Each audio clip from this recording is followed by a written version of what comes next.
Good film അല്ലേ? Jaiganesh is a good film. നല്ല രസമുള്ള പടമാണ്. വെൽ മെയ്ഡ് ഫിലിം, നല്ല ഡീറ്റെയിൽ സ്ക്രിപ്റ്റ്, നല്ല രസമുള്ള ഫിലിമാണ്. Unni has done a different job.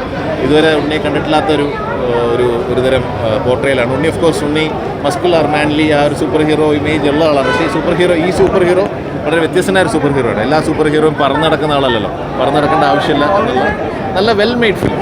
രസമുണ്ട്. ഒരു നിമിഷം പോലും ബോറടിക്കാത്ത ഒരു സിനിമയാണ്. നല്ല എൻഗേജിങ് ആയിട്ടുള്ള പടം. നല്ല സിനിമയാണ്. എല്ലാവരും നന്നായിട്ട് പെർഫോം ചെയ്തിട്ടുണ്ട്. എല്ലാവരും കണ്ടിരിക്കേണ്ട ഒരു സിനിമയാണ്.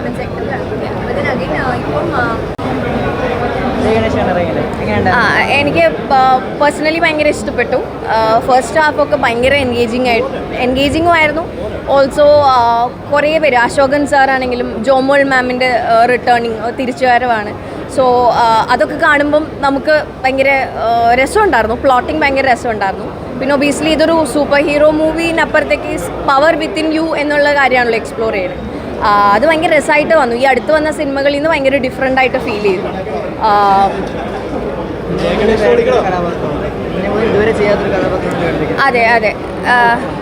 അതെ, അത് ഭയങ്കര നല്ല പെർഫോമൻസ് ആയിട്ട് ഫീൽ ചെയ്തു. ബിക്കോസ് ആളുടെ ആ ഒരു ഇപ്പോൾ ഒരു വീൽ ചെയറിൽ നിന്നല്ല, ഹാൻഡിക്യാപ്ഡ് ആയിട്ടുള്ള ഏതൊരാളും ഒരു സെൻസിറ്റീവ് ആയിട്ടുള്ള അവരുടെ ഒരു ആസ്പെക്റ്റ് ഉണ്ട്. മറ്റുള്ളവരിൽ നിന്ന് ഡിഫറെൻ്റ് ആണെന്നുള്ള ഫീലിങ്ങും അല്ലെങ്കിൽ അതുപോലെ ചെയ്യാൻ പറ്റുന്നില്ല എന്നുള്ള അവരുടെ daily life challenges are so real. നമ്മൾ എങ്ങനെയൊക്കെ അവർ ഓക്കെയാണ് സൂപ്പർ ഹീറോസ് ആണെന്ന് പറഞ്ഞാലും they have their own daily challenges. അതിനെ ആക്സെപ്റ്റ് ചെയ്യുക എന്നുള്ളത് തന്നെയാണല്ലോ ബേസിക്കലി ഏതൊരു വ്യക്തിയുടെയും കാര്യം. ഐ മീൻ ജനറൽ പബ്ലിക് ആണെങ്കിലും അത് ആക്സെപ്റ്റ് ചെയ്യുക എന്നുള്ളത് എത്രത്തോളം നടക്കുന്നതറിയില്ല. അപ്പോൾ ഇതിനകത്ത് കൃത്യമായിട്ട് ആ എലമെൻറ്റ്സ് രഞ്ജിത് ശങ്കർ സാറ് കൊണ്ടുവന്നിട്ടുണ്ടെന്ന് എനിക്ക് ഫീൽ ചെയ്തു. ലൈക്ക് അവരുടെ ഡെയിലി ലൈഫ് ചാലഞ്ചസ് പ്ലസ് അവരുടെ സെൻസിറ്റീവ് ആയിട്ടുള്ള നേച്ചറും. ഇപ്പം ഏത് വ്യക്തികളോടാണെങ്കിലും ഉണ്ണി മുകുന്ദൻ ലൈക്ക് ഈ മൂവിയിൽ പലപ്പോഴും എടുത്ത് ചാടുന്നുണ്ട്, ഉറക്കെ പറയുന്നുണ്ട്. ഐ തിങ്ക് ആ സെൻസിറ്റീവ് ആയിട്ടുള്ള അദ്ദേഹത്തിൻ്റെ ആ ക്യാരക്ടറൈസേഷൻ ഒക്കെ ഭയങ്കര റിയൽ ആയിട്ട് ഫീൽ ചെയ്തു. ആ performance wise that is so real. I mean even നമ്മൾ റിയൽ ലൈഫിൽ കാണുന്ന സമയത്തും അത് അങ്ങനത്തെ ആസ്പെക്ട്സ് ഉണ്ട് അവർക്ക്. ആ ഒരു സെൻസിറ്റീവ് നേച്ചർ ഉണ്ട്. സോ അതൊക്കെ ഭയങ്കരമായിട്ട് അഡോപ്റ്റ് ചെയ്യും. ആ നിസ്സഹായാവസ്ഥയൊക്കെ പേഴ്സണലി എനിക്ക് ഭയങ്കര വർക്ക് ചെയ്തു. ഇതുവരെ ചെയ്ത ക്യാരക്ടേഴ്സിൽ നിന്ന് ഭയങ്കര ഡിഫറെൻ്റ് ആയിട്ടും തോന്നി. ഭയങ്കര ഒറിജിനലായി ചെയ്ത പോലെ ഫീൽ ചെയ്തു. And it was an amazing performance. പക്ഷെ എന്നാലും ഓവറോൾ നല്ല മൂവിയാണ്. ഉറപ്പായിട്ടും ഇഷ്ടപ്പെടും. ഉറപ്പായിട്ടും ഉണ്ണിയെ ഇഷ്ടപ്പെടുന്നവരെല്ലാവരും ഉറപ്പായിട്ടും ഈ സിനിമ ഉണ്ണിയെ സൂപ്പർ ഹീറോ ആയിട്ട് തന്നെ ഇപ്പോൾ അവന് ചെറിയൊരു പോർഷനിലാണെങ്കിൽ പോലും ആ ഒരു ക്യാരക്ടറാണ് ഇതിനെ ലീഡ് ചെയ്ത്, കഥയെ മൊത്തത്തിൽ ലീഡ് ചെയ്ത് കൊണ്ടുപോകുന്നത്. അപ്പോൾ ആ ഒരു ക്യാരക്ടറിനെ കുറിച്ച് അല്ലെങ്കിൽ മോളങ്ങനെ അഭിനയിച്ചു. ഞാൻ ഇന്നലെയാണ് അറിയുന്നത് കുറച്ചൊക്കെ ഒരു എംഫസൈസ് ചെയ്തിട്ടുള്ള ഒരു ക്യാരക്ടറാണ് ഇതിന് ഇമ്പാക്റ്റ് ഉള്ളത് എന്നുള്ളത്.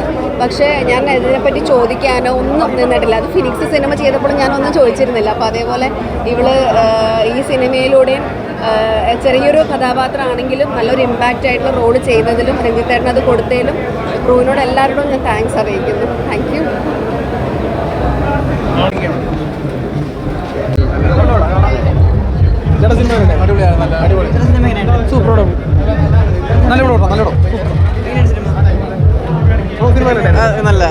എന്താണ് ഇഷ്ടപ്പെട്ടത്?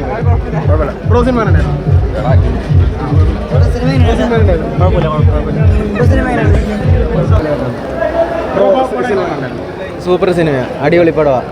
ശരിക്കും പറഞ്ഞാൽ നമ്മളെല്ലാവരുടെ ഉള്ളിൽ ഒരു സൂപ്പർ ഹീറോ ഉണ്ട് എന്ന് തെളിയിക്കുന്ന ഒരു രീതിയിലുള്ളൊരു എന്തായിരുന്നു പെർഫോമൻസ് ആയിരുന്നു. നമ്മളെ ഉള്ളിലൊരു എല്ലാവരുടെ ഉള്ളിലൊരു ശക്തിയുണ്ട്, അല്ലെങ്കിൽ ഒരു ജയ് ഗണേഷ് ഉണ്ട്, അല്ലെങ്കിൽ ഒരു സൂപ്പർ ഹീറോ ഉണ്ടെന്ന് ഉള്ളൊരു സംഭവമാണ് വന്നത്. പിന്നെ രഞ്ജിത്ത് ശങ്കർ സാറിൻ്റെ പടത്തിൽ എന്തെങ്കിലും ഒരു മെസ്സേജ് ഉണ്ടാവും. ഇപ്പം ഈ ഒരു എന്താ പറയുക വേസ്റ്റ് പ്ലാന്റ് അതിനെയൊക്കെ കുറിച്ച് ഒരു കഥയാണ് പോകുന്നത്. സമൂഹത്തിൽ മാലിന്യം അതിനെക്കുറിച്ച് ഒരുപാട് പ്ലാന്റുകളുണ്ടല്ലോ, അതിനെക്കുറിച്ച് വലിയൊരു മെസ്സേജ് നൽകുന്ന ഒരു സംഭവം കൂടെ ഇതിൻ്റെ അകത്തൂടെ പോയേക്കുന്നത്. പെർഫോമൻസ് ഭയങ്കരമായിട്ട് ഇൻ്റർവ്യൂവിൽ കഴിയുമ്പോൾ എന്താ പറയുക സങ്കടം തോന്നും. ഞാനൊക്കെ ശരിക്കും പറഞ്ഞാൽ അങ്ങനെ ഒരു അവസ്ഥ വന്നു കഴിഞ്ഞാൽ എന്തായിരിക്കും നമ്മളെ കൊണ്ട് എന്താ ചെയ്യാൻ പറ്റുന്ന ഒരു കാല് വയ്യാത്ത ഒരാളവസ്ഥ ഭയങ്കരമായിട്ട് പെർഫോമൻസ് ചെയ്തു. ശരിക്കും പറഞ്ഞാൽ ഭയങ്കര സങ്കടം തോന്നി. ഉണ്ണിമുകുന്ദൻ്റെ ആ ഒരു പുള്ളിയാണെന്ന് പറയില്ല, വേറൊരാളായിട്ടാണ് എനിക്ക് തോന്നിയത് അതിൻ്റെ അകത്ത് പെർഫോം ചെയ്തേക്കുന്നത്. Thank you.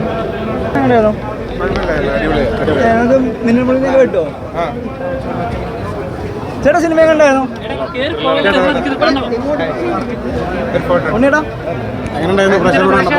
നല്ല റെസ്പോൺസാണ് കിട്ടിയത്. I am very happy. എല്ലാവർക്കും ഇഷ്ടപ്പെട്ടു എന്ന് പറയുന്നു. ഇനി എല്ലാവരും തിയേറ്ററിൽ കാണണം. ഞാനിപ്പോൾ എൻ്റെ കൂടെ ഇരുന്നുകൊണ്ട് എനിക്കറിയില്ല, പക്ഷേ തിയേറ്ററിൽ നല്ല റെസ്പോൺസ് ഉണ്ടായി.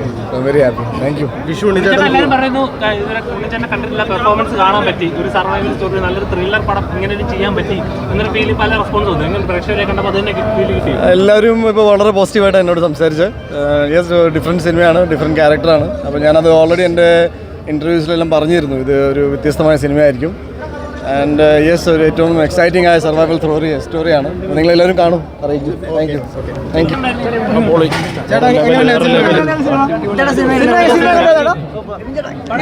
പടം സൂപ്പർ അല്ലേ? നിങ്ങളല്ലേ പറഞ്ഞത്? അടിപൊളി അടിപൊളി. Performance super, excellent, nail biting,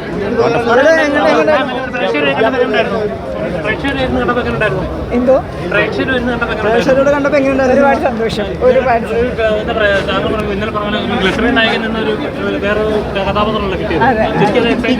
super excited ആയിരുന്നു. Okay okay okay. ഒന്നും പറയാനില്ല. ഇങ്ങോട്ട് വരുമോ? എല്ലാവരും ഇങ്ങോട്ട് വയ്ക്കും. ഇവിടെ കേബിളിന് നല്ല എക്സ്പീരിയൻസ് ആയിരുന്നു. ഇനിയിപ്പോൾ ഓഡിയൻസ് കൂടുതൽ വീഡിയോസിനായി B4 Place ഫോളോ ചെയ്യൂ, സബ്സ്ക്രൈബ് ചെയ്യൂ.